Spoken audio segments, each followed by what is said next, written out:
Good morning everyone. Welcome to another episode of To The Point. Today's topic of discussion is Third India-Japan 2+2 Dialogue.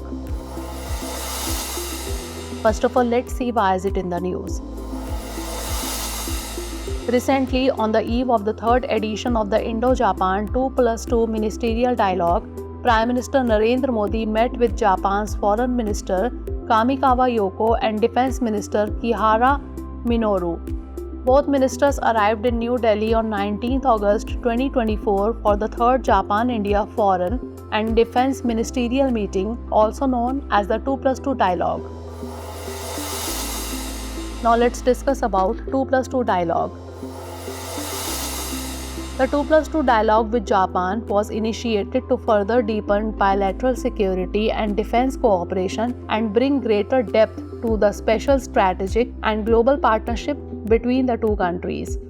India has the 2+2 ministerial format of dialogue with very few countries including the United States, Australia and Russia.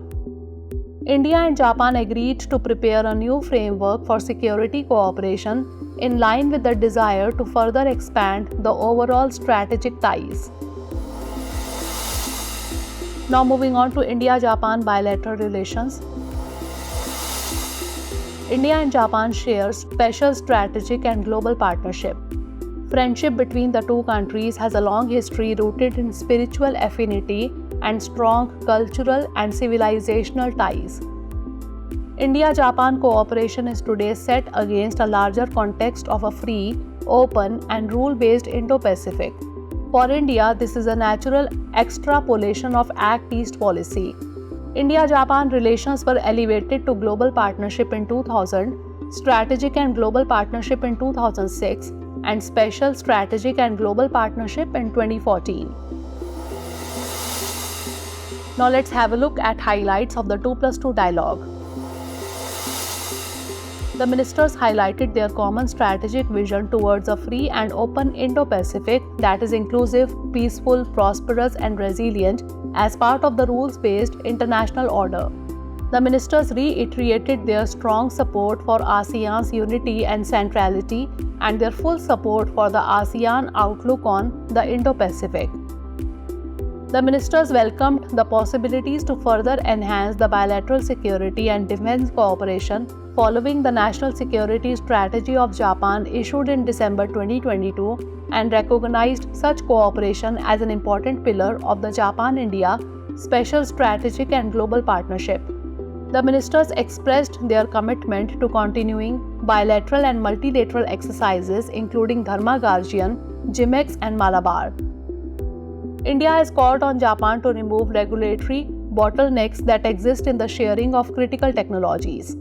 The ministers shared the intention to revise and update the 2008 Joint Declaration on Security Cooperation between Japan and India to reflect contemporary priorities and be responsive to contemporary security challenges facing them. Now lastly, moving on to way forward. India and Japan must transform their military strategy and build on the common interest towards multipolar Asia. By shaping their Asian strategic landscape, India and Japan have the potential to catalyze their emergence as world powers and march towards an open and secure Indo-Pacific. Now is the time for practice question. Consider the following statements about India-Japan relations. 1. India-Japan relations were elevated to special strategic and global partnership in 2014. 2. Exercise Dharma Guardian is an annual exercise conducted alternatively in India and Japan. Which of the statements given above is or are correct? 1 only, 2 only, both 1 and 2, or neither 1 nor 2? Send the answer of this question in the comment section. Stay tuned for the next episode. Thanks for watching. Have a great day.